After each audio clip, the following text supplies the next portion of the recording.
Hello and welcome back to the GSMC Sports Podcast brought to you by the GSMC Sports Network. I'm your host TJ Mabarty. Today we are going to be talking about some NFL head coaching updates as we have finally closed all 8 of the head coaching vacancies that were opened up at the end of the season. So we will be ranking 1 through 8 my favorite hires of the offseason cycle. Then we're going to be moving on to the Dallas Cowboys as owner Jerry Jones at the Senior Bowl told reporters that the Cowboys are all in for the upcoming season. So we'll be touching on what that means, what it looks like for the Cowboys in the coming months.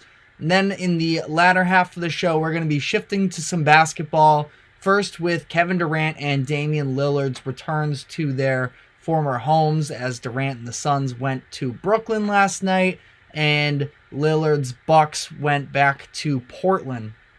So we'll be touching on both of those games, some different results in those two games, and then finally we're going to be ending off the show with some college basketball as we enter the final full month of regular season college basketball. So a lot to get into today. Before we get started, just a reminder to like and follow, and for any of our live viewers to use the link that is on the bottom ticker, that is streamelements.com/gsmcsportsnetwork./tip, and remember to leave a comment so we can make this show as interactive as possible.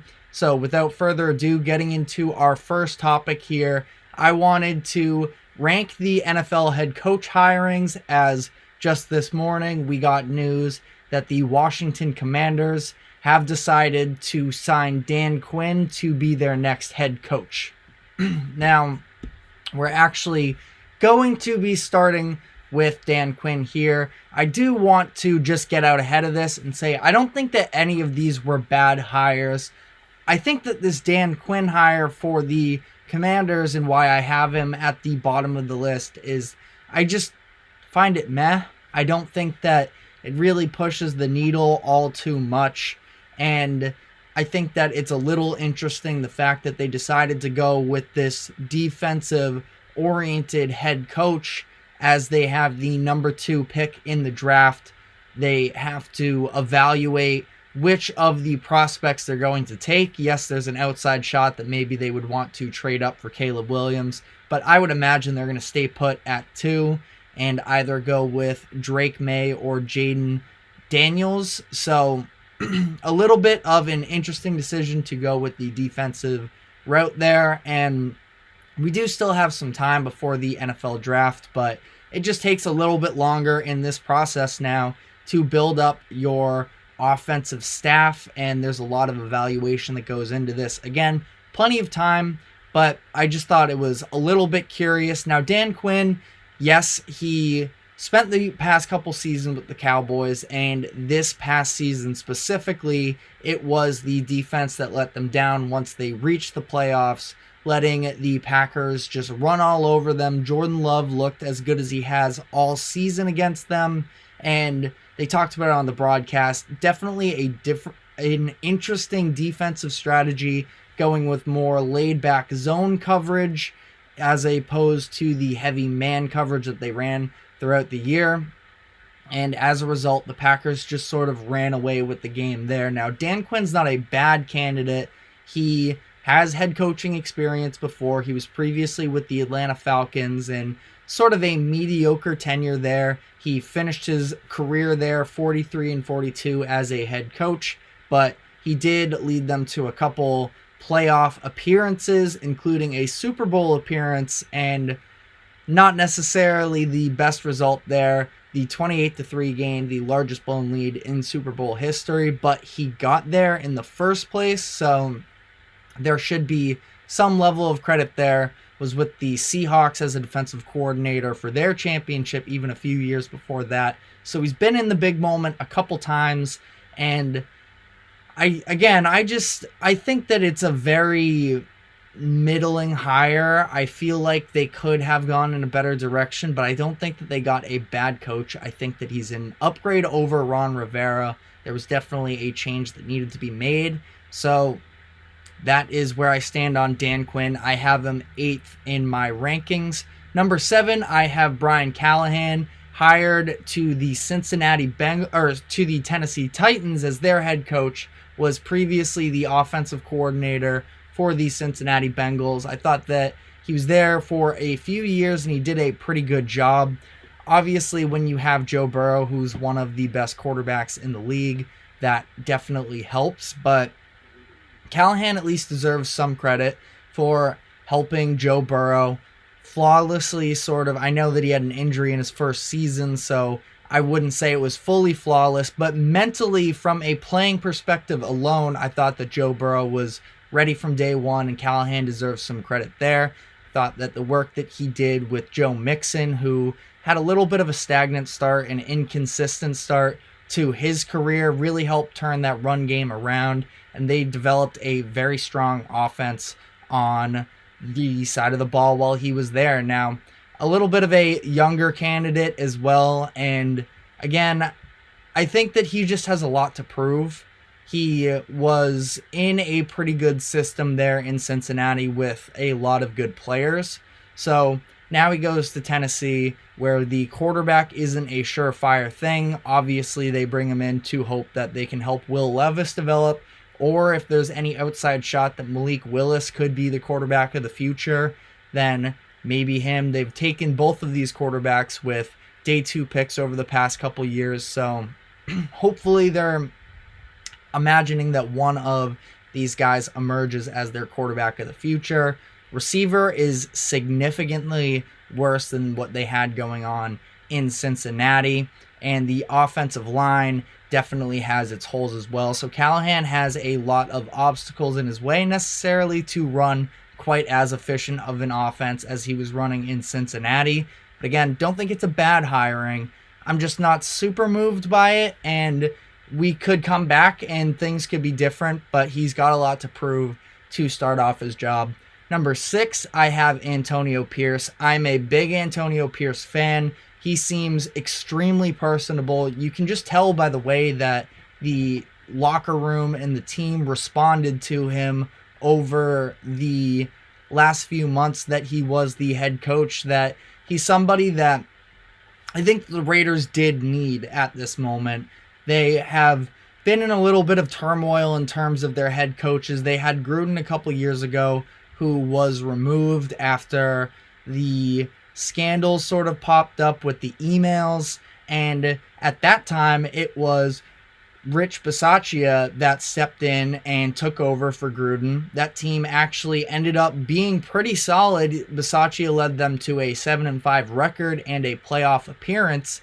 Now that team, it had a playoff caliber roster, but to go through that sort of mid-season change and to still end up in a decent position, I think that Bisaccia deserves credit for that. And there was talks at the time about bringing him back, but they end up going with the big splash name hire, Josh McDaniels. And that ultimately fizzles out this year. Never really looked great. And once Antonio Pierce steps in, the Raiders start winning games, and the team is smoking cigars in the locker room, and they just feel more free. A lot of people sort of want to make it a negative connotation that they were so happy to be this middling team, but they were in a really bad place, I think, mentally, that locker room was for the beginning of the season, and they turned themselves around. Max Crosby, their star defensive end, was openly advocating they need to bring back Antonio Pierce, and that's what they do. I think that it's the right decision. I did want to go back and sort of look at some of the history of interim coaches end up getting the head coaching jobs, and overall, over the past decade, it hasn't been all too successful. You have Doug Marrone, who took over for the Jaguars in 2016 after Gus Bradley was fired. He held the job through 2020. Mike Mularkey took over in Tennessee, and despite making the playoffs in his second year after being named the full-time head coach, the Titans decided to fire him. Romeo Crennel was the interim coach in 2011, and he was given the reins as the head coach and then immediately was fired after the next season after the Chiefs went 2-14. So the majority of these examples didn't pan out, but the most notable one was the Dallas Cowboys, where Jason Garrett stepped in as the interim head coach in 2010 after Wade Phillips was fired, and then he obviously held his job through the 2019 season. And I know that Garrett's tenure there in Dallas was a little polarizing for a lot of fans, but he stuck there and he stuck around. Jerry Jones had faith in him. You can say that's a Jerry Jones thing, but that's the most prominent example we have of interim coaches becoming full-time head coaches with that same franchise. It has not had a great track record, but hoping that Antonio Pierce can buck that trend. Number 5, I have Gerard Mayo to the Patriots.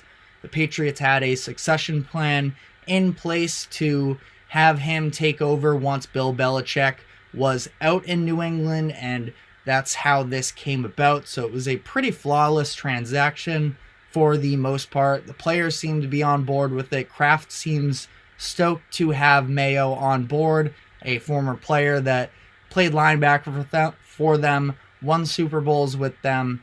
So it was clear that Kraft was high on Mayo last offseason when Mayo was receiving some head coaching interviews, and Kraft wanted to make sure that Mayo would stick with them. So he put in this succession plan for him to take over afterwards.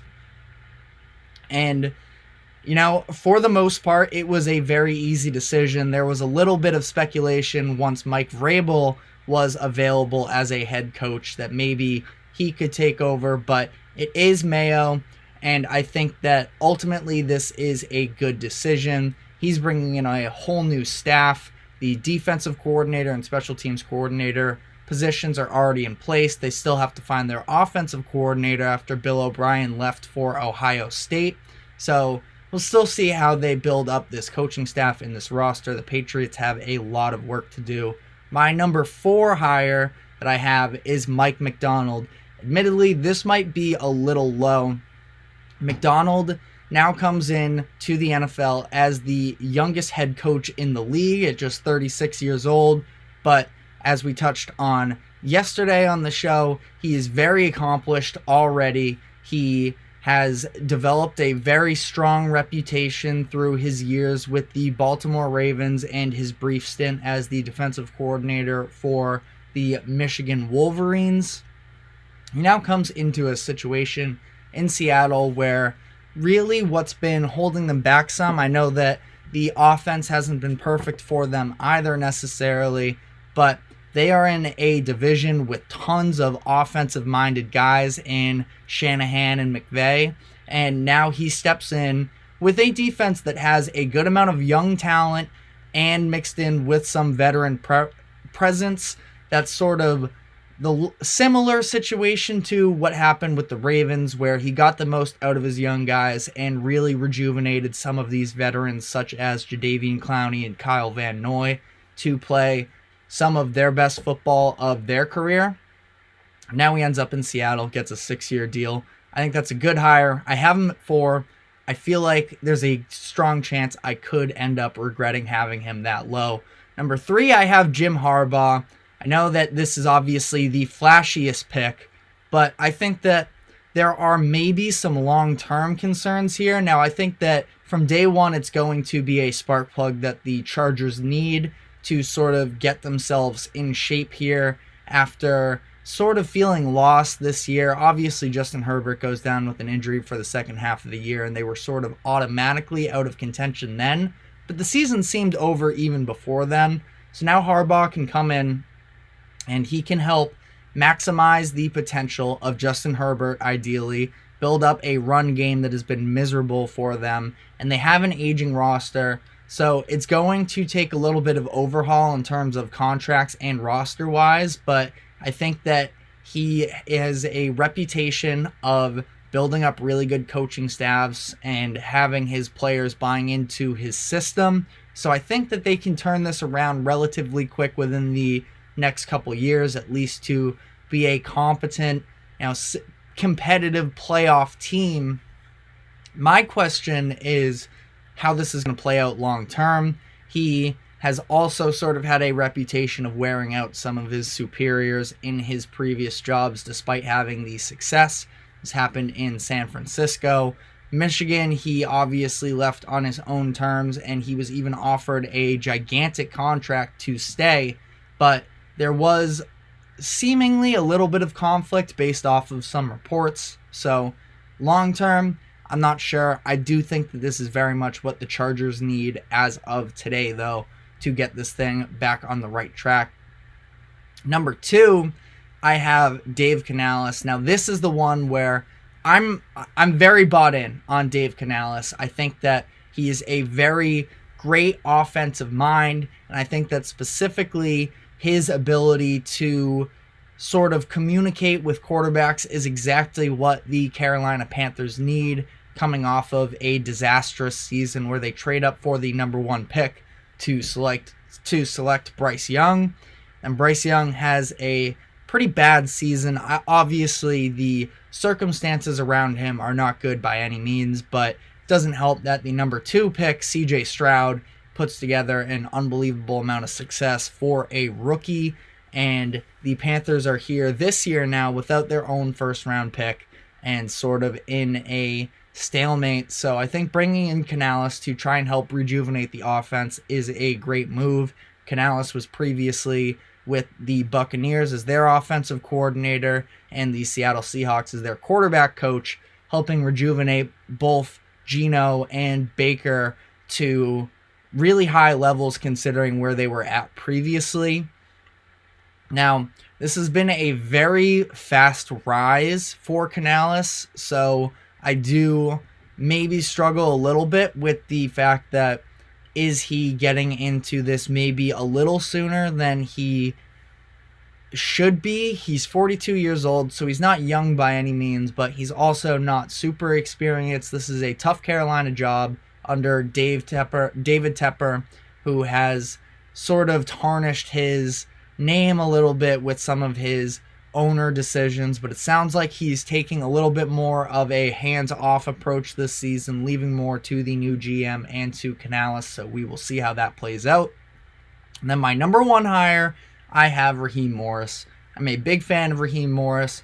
I think that he has all of the valuable experience you could want from a head coach. He has championship experience with a couple different teams. He worked on the defensive side of the ball with the Rams as the defensive coordinator for their Super Bowl win a couple years ago, but he was at least also there present for this McVay offense, so not that he's going to necessarily be overly involved on the offensive side of the ball, but has seen a system that has worked and has taken them to the highest levels for a Super Bowl. I thought that the Rams were the most overachieving team in the NFL this season, and a lot of that had to do with how much Morris was able to get out of this defense considering the circumstances in order to put themselves in the position for the Super Bowl in 2021.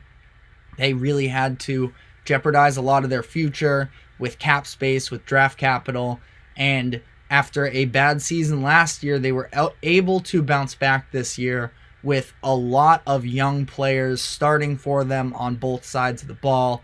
Defensively, they had the likes of Jordan Fuller, Byron Young, Michael Hoyt, Russ Yeast, Kobe Durant. These were all guys that either weren't here for their Super Bowl or were on the roster and weren't getting playing time. And it's not like they were an outstanding unit as a defense, but they were good enough to get the job done and help them to a wild card spot. And I think that this is a very good hire for the Atlanta Falcons. Morris was obviously with the Rams. He was with the Falcons when they made their Super Bowl in 2017. He was actually on the coaching staff in a very minimal role, but he was there present for the Buccaneers Super Bowl win in 2004. So has a lot of experience. I think that this is a very good hire for them. So that's all the time we have for on this segment alone. Stick with us, because after the break, on the note of the Cowboys needing to make a change at defensive coordinator now that Dan Quinn is gone, Jerry Jones has some thoughts on the upcoming season for them. So we will be getting to the Cowboys on the other side of the break. Stick with us.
Welcome back to the GSMC Sports Podcast, brought to you by the GSMC Sports Network. I just gave my rankings on the 1 through 8 of best head coaching hires in the NFL from this coaching carousel cycle. Now we are going to be moving on to a team that is sort of semi-adjacent to this coaching hire, as they just lost their defensive coordinator Dan Quinn, and the Dallas Cowboys, who have made a little bit of noise this week as their owner, Jerry Jones, has been present at the upcoming Senior Bowl that is set to take place on Saturday. He goes there most years, and he was speaking to the media, and he gave a handful of interesting quotes on his team's position going into next season.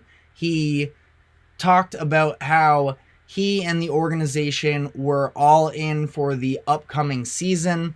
He gave a quote. This is pulled from CBS Sports. He said, "I would anticipate, with looking ahead at our key contracts that we'd like to address, we will be all in. I would anticipate we will be all in at the end of this year. We will push the hell out of it. It will be going all in on different people that you've done in the past. We will be going all in. We've seen some things out of some of the players that we want to be all in on. Yes, I would say that you will see us this coming year not build for the future." Now, if you couldn't hear, it was a lot of all in talk. Gave the term exactly 5 different times in that little speech there. And he was talking about how they've sort of been within this realm of contending, but haven't been able to capitalize just yet.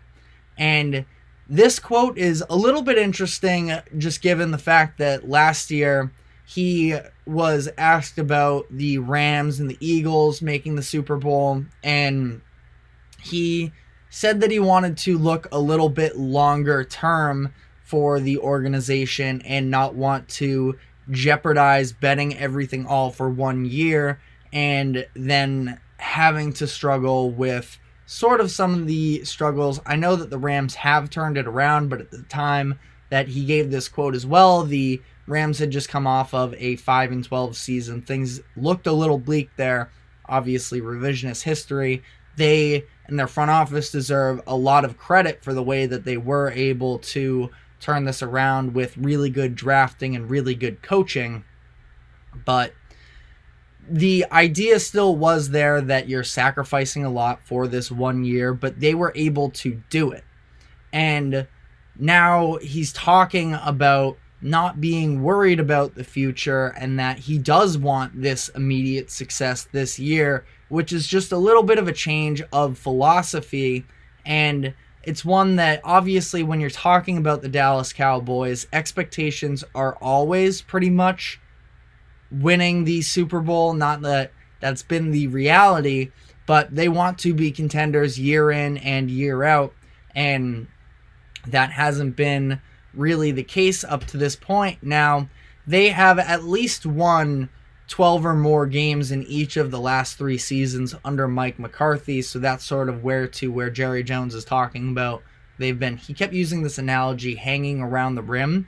They are in the vicinity of being there. They even won a playoff game last year, but they have not been able to actually string together these wins. The drought without a championship game appearances stretching longer and longer with each year. And I think that really when you talk about this idea of what does it mean for the Cowboys to be all in, I think that we should be expecting a little bit of a different mindset and sort of some of the logistics of how they go about this upcoming offseason. They have a handful of moves that are sort of in their hands on the table. It starts with their key pieces that are coming up on expiring deals. That would be Dak Prescott, CeeDee Lamb, and Micah Parsons. Now they're under contract for next year, but then going forward, it's a matter of, do you extend them now? Do you wait out their contracts? Now, Jerry Jones has not been he is not committed to signing Dak Prescott to a long-term extension yet.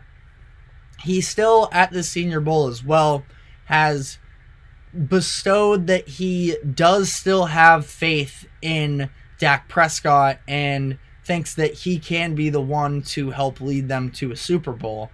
Now, at the same time, he was also giving quotes that what's the word I'm looking for? The sentiment that the Cowboys will only go as far as Dak Prescott leads them.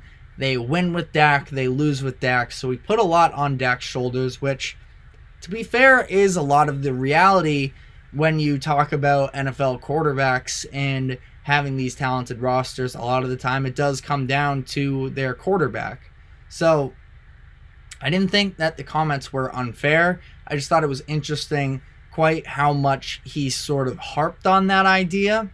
And I think that it's going to be a very interesting decision to see how they work this out, because if they give contract extensions to these guys, they can try and defer some of the money a couple years later so that in this 1-2 year span, they can maximize their salary and they can load up with the most talented roster possible to get themselves towards contention. Because I do feel like to a certain level, the NFC is pretty open right now, and the NFL as a whole is pretty open.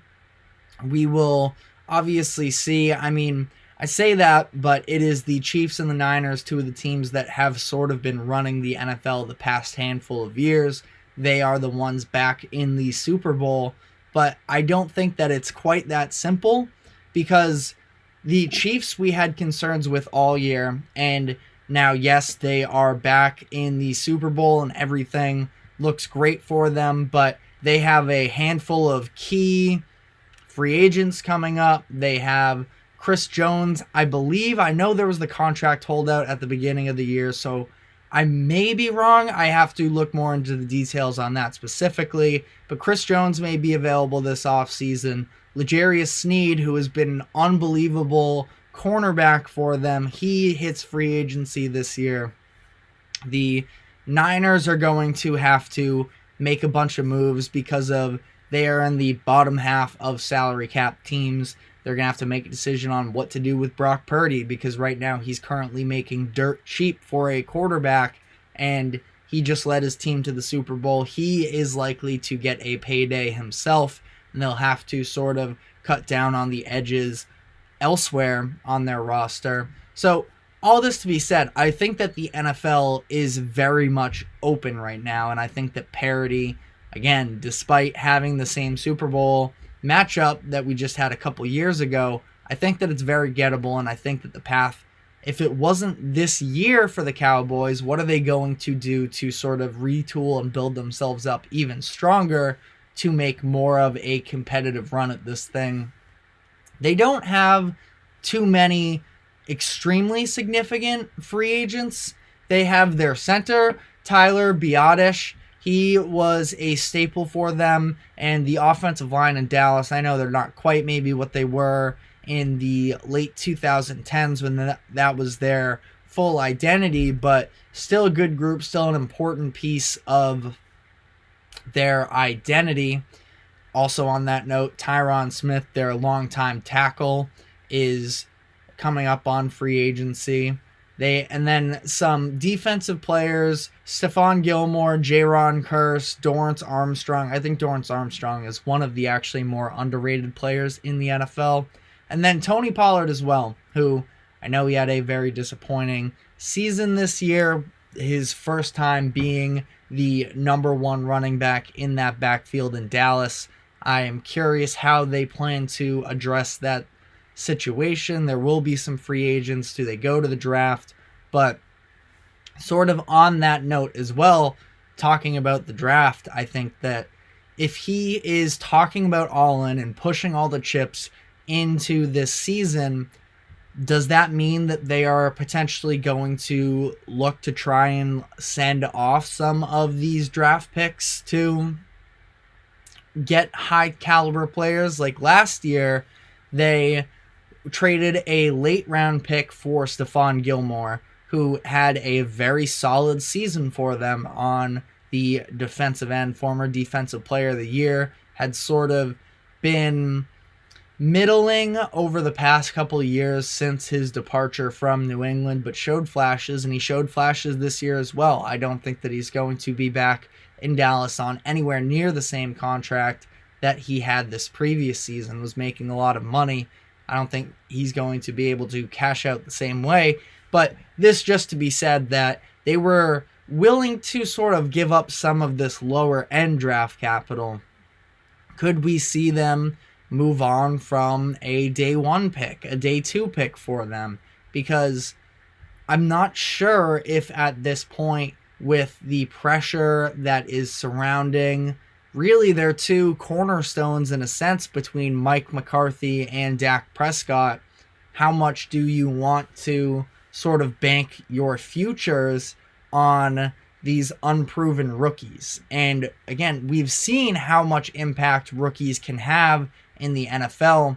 If you look at the Rams, I mean, I think that Puka Nacua was really the catalyst to, obviously it was Matt Stafford coming back from his injury, but it was finding a gem like that. It was finding a Byron Young in the third round and getting these cheap contracts to also make up for your heavy spending in other areas. And I just think that it's going to be very interesting to see how the Cowboys, in their new self-called all-in mentality, are going to try and weigh the balance of not giving up your entire future, but as Jerry Jones put it, not concerning yourself too much with the future and focusing on what can we do that will make us the best possible team today. Because I think that between all these players that I just mentioned that are going to be due for getting their money soon, as in Dak Prescott, CeeDee Lamb, and Micah Parsons, they have cornerstones at three of the most important positions in the league. I think that they have the offensive line that's been great. If they get Biadasz back for their center, they have Tyler Smith as well, their rookie. He's also been very effective. Running back, you probably let Pollard go, but I'm sort of the belief that as long as you have a good offensive line in place, which the Cowboys do, you can sort of make that running game effective. And I know it's probably easier said than done, and the Cowboys fans would likely be the first to tell me that, because this season was so underwhelming, but as far as the run game specifically goes. But I think that you have the pieces in place at all of the cornerstone positions, including your head coach. I know that Mike McCarthy, a lot of people aren't high on him. I think that he's fine. It's a pretty simple argument for him either way. There's no denying that he has a lot of success during the regular season. There's also no denying that given the rosters he's had over the years, probably should have one more. And this is dating back to his tenure with the Packers, where yes, they win a Super Bowl with Aaron Rodgers, but given how much talent those Packers teams had, and I know that defenses weren't always the best in those Green Bay groups, the fact that they only got one Super Bowl appearance out of that as a whole is pretty disappointing. And you can sort of spread the blame any way you want. I think that it is an indictment against Mike McCarthy that he hasn't won more, but just like that, you also do have to give him credit for what Jerry Jones was talking about, is he keeps you in the vicinity of being able to make that push. Now, Jerry Jones and his son Stephen Jones, they're going to have to sort of take that level and roster-wise construct a group of guys that can take that next step. And I'm very fascinated to see how Jerry Jones manages this all-in. And I don't want to get too caught up in the all-in term, but I read the quote. He said it 5 times. He means all in, one way or another. It's just a matter of what that looks like.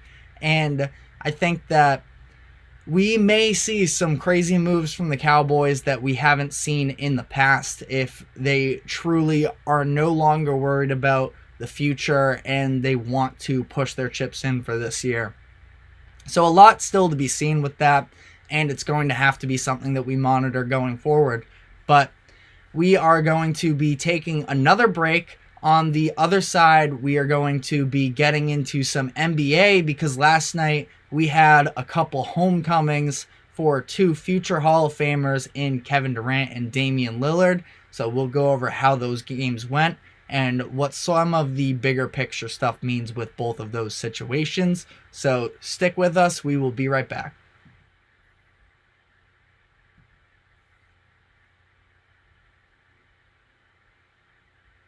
For the best and latest podcasts available anywhere, go to the podcast app on your cell phone and type in GSMC to access free content-rich podcasts on health and wellness, book reviews, sports, entertainment, relationships, social media, movies, technology, finance, and even weird news. Subscribe and download the GSMC Podcast Network's family of shows, available everywhere podcasts are found.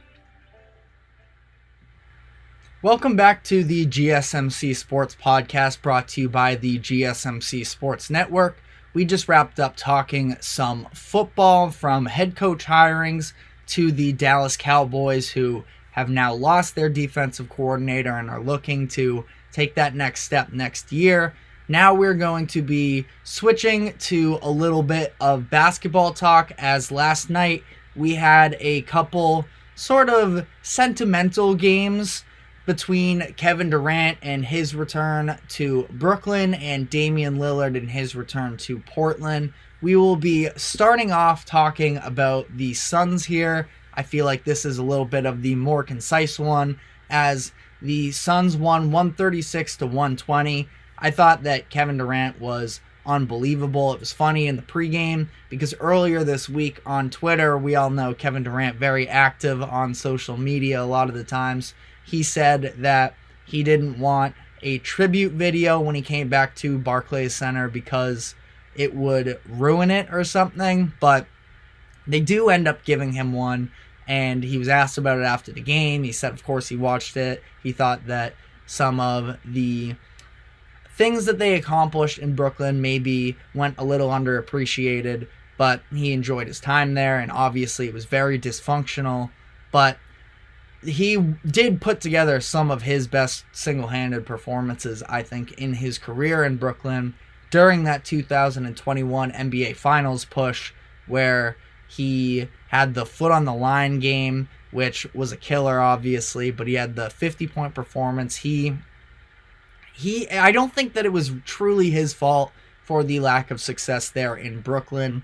I think that he just sort of attached himself to players that he maybe shouldn't have hitched his wagon to, in Kyrie Irving and James Harden.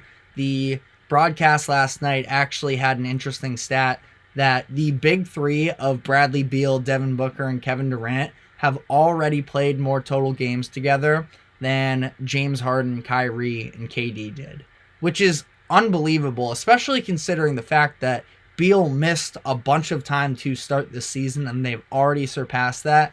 Just sort of goes to show the dysfunction that took place in Brooklyn there. But onto this game specifically, KD was brilliant. He had 33 points, he had 8 assists, 5 rebounds, and he shot 10 of 16 from the field. Just one of the most consistent quarter-to-quarter guys in the NBA, and he helped really ignite in his biggest quarter, in the third quarter, for the Suns to pull away, as that was a game for the first half, but the Suns definitely pulled away in that third quarter. Yusuf Nurkic was great, specifically in the second quarter is when he got his scoring done, but I think that Nurkic is just somebody who doesn't really get enough credit for the offensive talent that he has, the smarts and the two-man game that he is able to put together. He's such an incredible roller. He really demonstrated it early in the season, even in some crunch time minutes with Devin Booker in the closing minutes of their season opener. And he's just able to do it with anyone. He does it with Durant, he does it with Booker, and he is very smart. He's such an active screener, and I think that he's one of the better decision makers with the ball in his hand as far as big men in the NBA.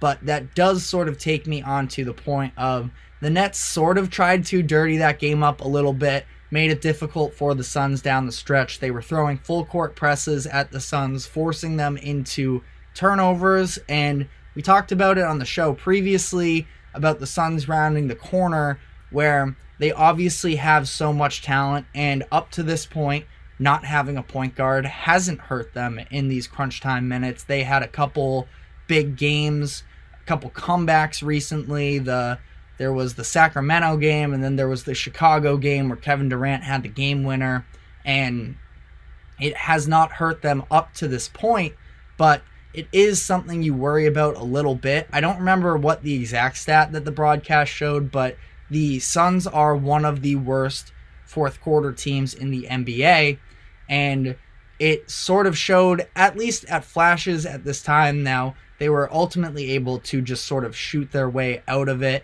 Eric Gordon, who was starting for the injured Grayson Allen, had a handful of big three-pointers made down the stretch of that game. So they were able to keep the Nets at bay, despite it getting down to 10 points at one point and things looking a little murky. But they come away with the win there. And ultimately, this is just sort of the direction as the Suns are trending up. The Nets have been a very mightily struggling team, especially come fourth quarters and those comeback wins. Although Cam Thomas, he does still continue to impress me as an individual scorer. He hit some big shots in that game that I was very impressed with. A lot of difficult shots. So it was a pretty impressive performance from him, but ultimately came up short. Now, Damian Lillard and the Milwaukee Bucks coming to Portland. This is Dame's first game back in Portland as an opponent. This is also Doc Rivers' second game as the head coach of the Bucks. So definitely a good amount of storylines coming into this matchup. And it was a nice moment before the game where Dame got the standing ovation that he deserved from the Portland fans. Obviously, very history between the two of them. Dame is on the Mount Rushmore of Portland Trailblazers, But something less nice for Dame and the Bucks is the Milwaukee Bucks defense, which still continues to be a huge problem for them. They allowed Portland to score 67 points in the first half and ultimately won 19 in the game. The Blazers had, I think it was 97 entering the fourth quarter when they were winning, and they built that lead up to 10 points at one point, and the Bucks were able to storm back some, make it a one-possession game off of a Brook Lopez three-pointer to get that thing close again. But some interesting decisions down the stretch. Now, Dame in this game, he scored 25 points. It's not that he had a bad game, but he struggled from the floor. He was 9 of 23. He was 3 of 13. Now, down the stretch, he had some good plays, some bad plays. There was a point at 1:13 left in the game where they were running a lot of screen actions to get Damian Lillard on a bigger, less mobile DeAndre Ayton on the perimeter. And at one point at this 1:13 mark, he was able to cross him up, get to the rim, and throw down actually a pretty mean dunk. It was something I was not expecting, the tenacity on the dunk that he had on that play.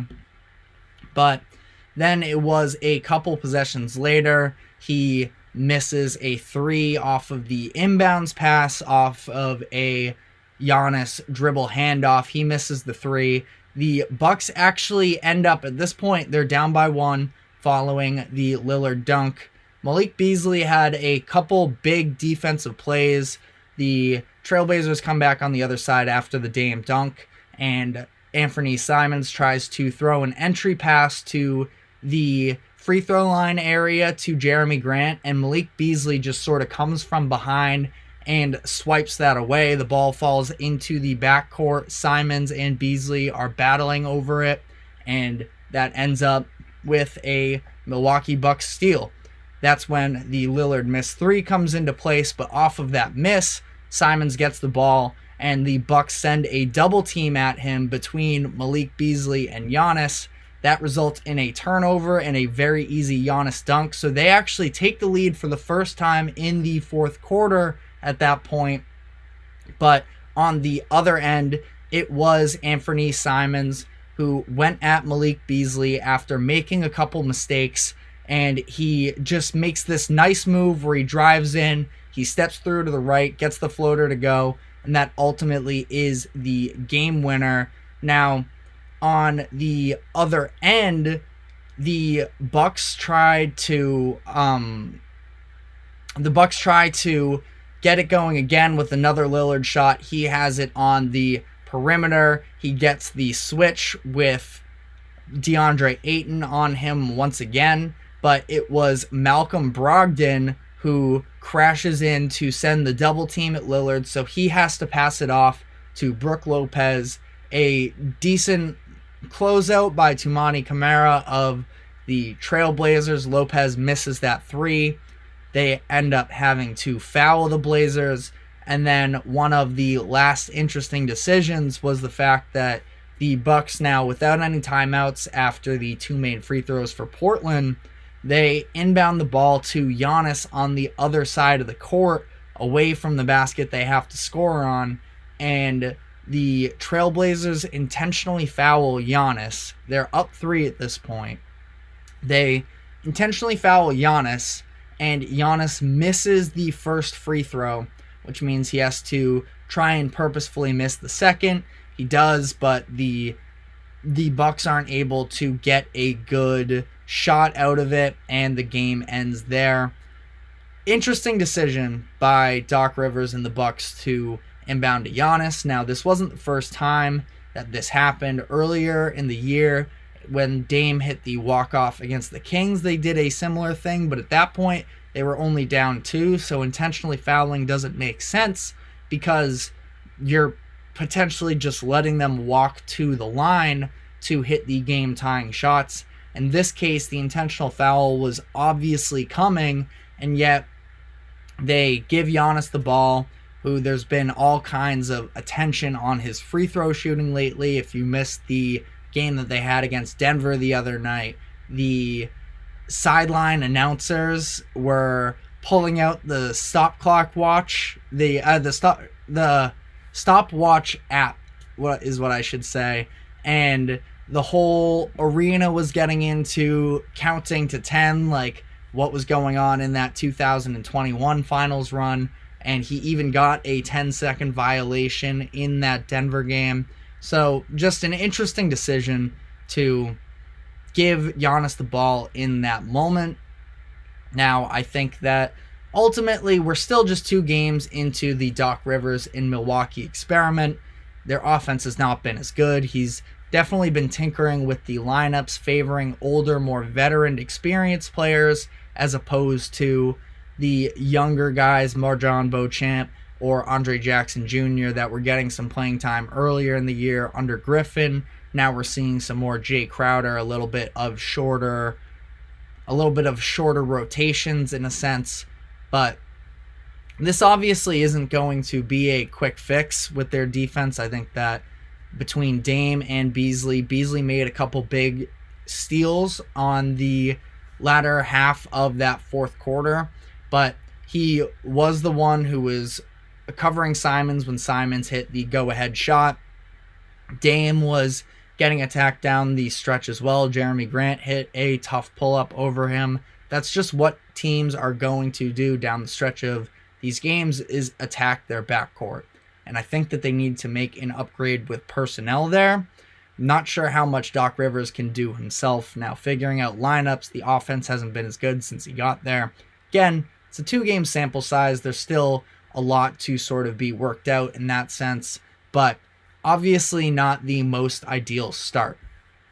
Now, we are going to be taking our final break. On the other end, we are going to be sticking with basketball, but actually switching to the college basketball realm, as we are now in the final month of the final full month of the regular season for college basketball. So we'll be talking about the top 3 teams and then some of these other programs that, if you are an NBA fan or just a casual sports fan looking to get into some college basketball down the stretch of the year, these are the teams to be watching. So, final break here. Stick with us.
Welcome back to the GSMC Sports Podcast, brought to you by the GSMC Sports Network. Going into our final segment here, today we've talked about some NFL head coaching stuff, we've talked about the Cowboys, just wrapped up some NBA talks. Now we are going to be getting into a little bit of college basketball here, as February marks the last full month of the regular season.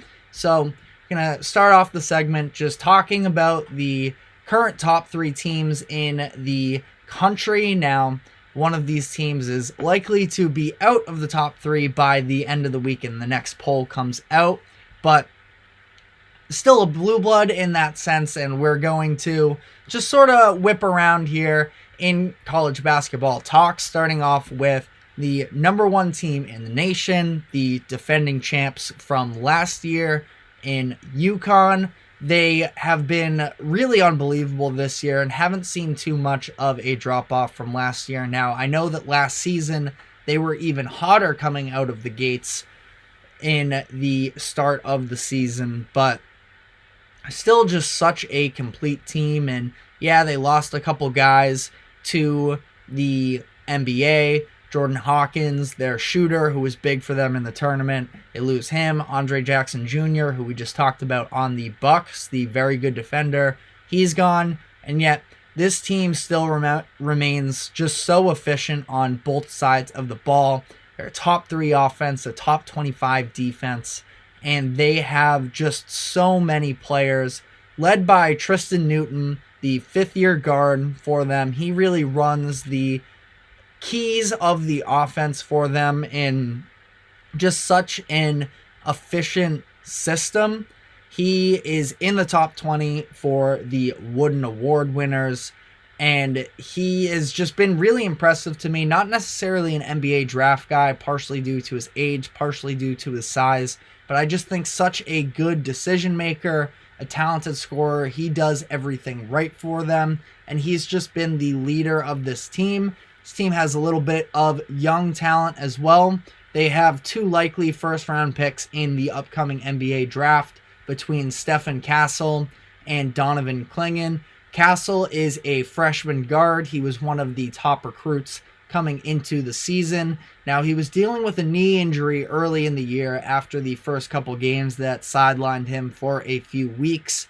And once he came back, he was coming off the bench. He was struggling with his efficiency a little bit, but since then he has really been coming around more and more as the weeks go on. I have really been a fan of watching him play. He just scored 20 points on 50% shooting last night in their matchup against a very physical Providence team, grabbed 3 offensive rebounds in that win as well. He's a high motor guy. He's very athletic. He has good instincts. He's a good decision maker off of drives. He gives you a lot of what you would want from your starting guard at the college basketball level, and then even going on to the NBA level. I think that he projects to be a good, solid player for whatever team he ends up on. The other big guy, and I mean big guy, is Donovan Clingan, who could also see his way to a first-round pick, potentially even a lottery pick. The 7'2" frame, he has stepped in to fill this void that UConn lost after losing their all-conference big man Adama Sanogo last season. And you could see last season Clingan coming off the bench and having an impact with his enormous frame, and it was just a matter of there maybe wasn't necessarily the room for him at the time to fully step into that full starter role with Sanogo there. But in turn, it ended up being a nasty 1-2 conversation. They had just as much size as anybody in the country last year, and I think that Clingan has really put together a solid season. Now, he's another guy, been dealing with a little bit of lower body issues, which, if you're an NBA fan, may be a little bit of a concern as far as projecting to the next level, but the talent is absolutely there. He has great instincts coming off of the pick and roll game, doesn't have too much of a perimeter shot. We'll see if he is ever able to really develop that. I don't think that he's the best perimeter defender necessarily, but he is just a mauler inside. He is extremely hard to guard. He is a disruptor in the paint defensively. So I think that he gives a ton of value to this UConn team that, coming off of last year, was able to win the national championship with not exactly the same player, but with a similar dominant big sort of leading the way, along with another year of Tristan Newton. There are other starters as well. Alex Caravan and Cam Spencer are other really good scorers that help play into this strong offensive situation. Fun fact, I actually got to watch Alex Caravan live when I was in high school. He knocked my high school out of the Division I playoffs my senior year, And now I see him playing for UConn. It's pretty special. He's a very good player as well. Could actually end up getting a contract at the next level as well. He's just a sophomore currently. But moving on to number 2, Purdue, who last night had a little bit of a scare against Northwestern. Northwestern actually handed them their first loss of the season earlier this year. That game took place in Northwestern. This one in Purdue. They still came out and put up an overtime fight. They have now gone to overtime in both of these meetings. So I think that Northwestern is actually, I know this is a Purdue segment here, but Northwestern is a very good basketball team as well.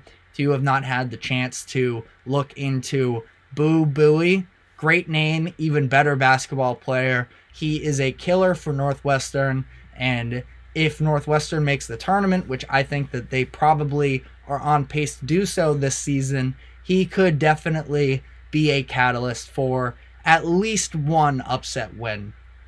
They've played a little bit of a spoiler role this season as a whole. I like watching them, but on Purdue here, you can't talk about Purdue without talking about big man 7'4" Zach Edey.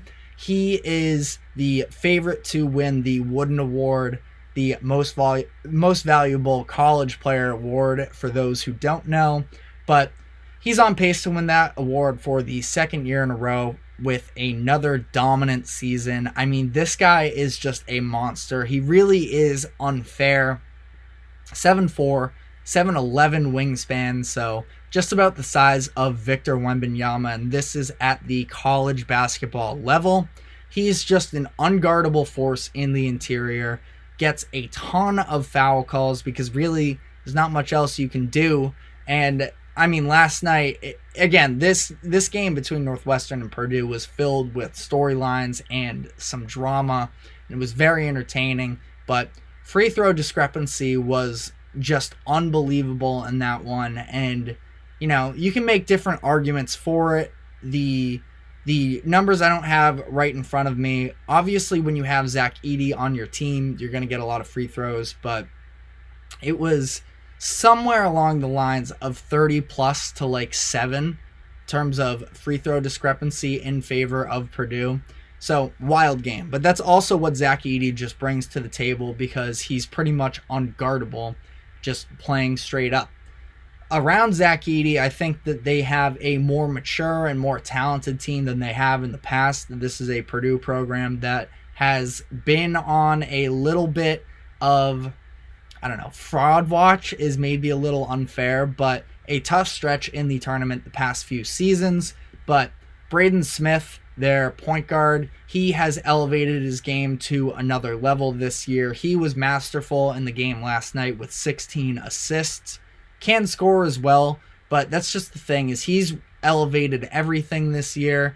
He is up in points, rebounds, assists, steals, and shooting percentages. So he's been a great player for them. He is currently 6th in the country, at least as of last night, in assists per game with 7. Lance Jones, one of their other guards and perimeter guys, is a tremendous defender himself. Fletcher Lawyer, where we saw last night what happens is you give so much attention to Edey on the outside. Purdue actually has guys on the perimeter that can hurt you if you leave them open. That's what Northwestern lost last night, as Fletcher Lawyer had a huge 3 in overtime to help push them over in that win. He's been super efficient on the offensive side, and especially past the three-point line, almost 10 percentage points better this season in comparison to last year. And just on the note of Purdue, because again, fraud watch is probably unfair, they are a very good program. They're a very good team this year, and they have been even in these years past, but they are now going on 3 straight seasons with losing to a double-digit seed in the tournament. Last year, most notably, losing the 1 versus 16 matchup to Fairleigh Dickinson in the opening round. The year before that, they lost to the number 15 seeded St. Peter's, lugged by Doug Edert, that went on that electric run towards the Elite Eight. They lost that game in the Sweet 16, obviously. And then they lost to North Texas, which was the 13 seed in the round of 64 in 2021. So a handful of bad losses piling up for them. And I think that in the past it's been very one-dimensional with Edey. I think that they're more talented along the edges. Now, that's not to say that I would have them as my pick come March Madness. We'll have to see. Last year, going into the tournament, their defensive numbers were very much not good, which is why I think that when it comes to defense, a lot of these times, like, you see the way that these college teams, to some degree, are sort of mimicking the pros. It's a lot of drive and kick, shooting a lot of threes, and they do have at least Edey in the middle, but I think that just defense is so invaluable in college basketball because in these big moments, it's very easy for these young kids to freeze up a little bit.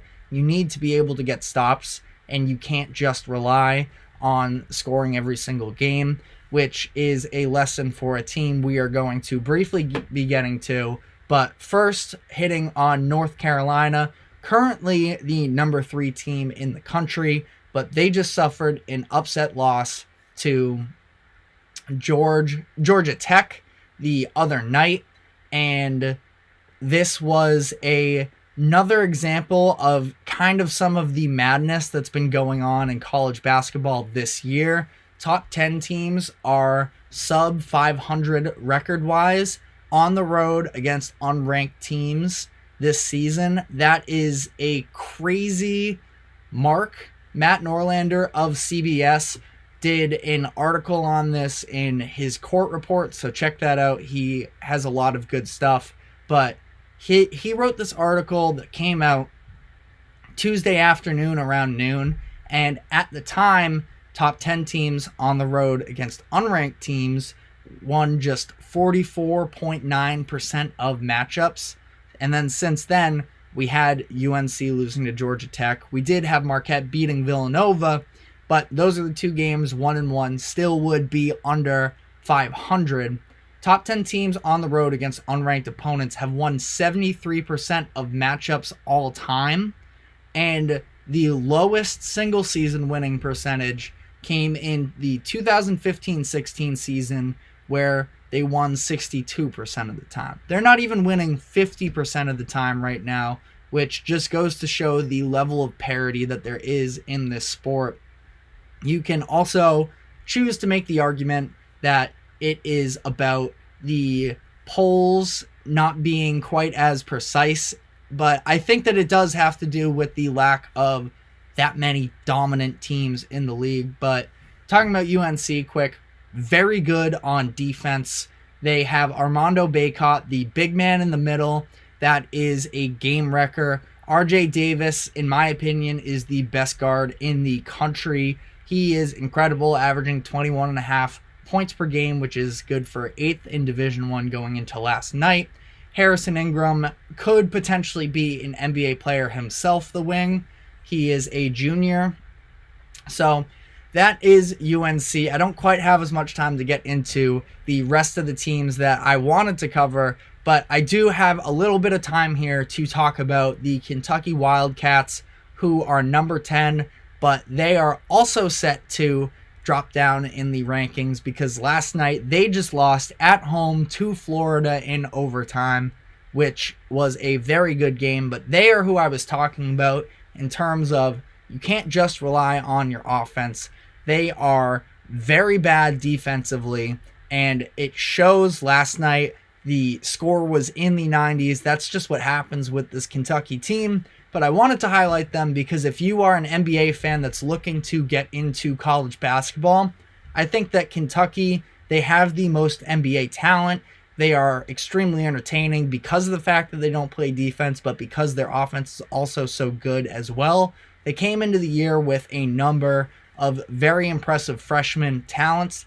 DJ Wagner and Justin Edwards were expected to be the 2 main guys for them, but it has actually sort of shifted to a couple of their bench scorers Rob Dillingham is a fascinating player to watch with his array of different offensive skills. He is a straight bucket, and he is so much fun to watch. I also think that Reed Shepherd, their shooter off of the bench, is really impressive. He's actually sneakily good at the off-ball defense, getting deflections, steals, all that type of stuff, and he has a flamethrower for a three-point shot. I think that, yes, he is a smaller frame guy, but could definitely be a role player on an NBA team, which is sort of what this draft consists of, is a lot of role player caliber players.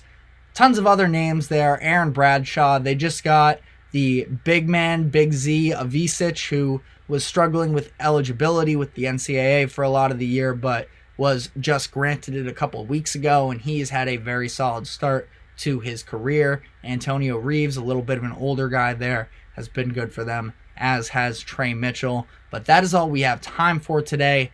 Thank you very much for tuning in to the GSMC Sports Podcast, brought to you by the GSMC Sports Network. Just remember to like and follow. It helps us out a lot. And we will be back on this show at 2 o'clock tomorrow. So tune in then. Thank you again.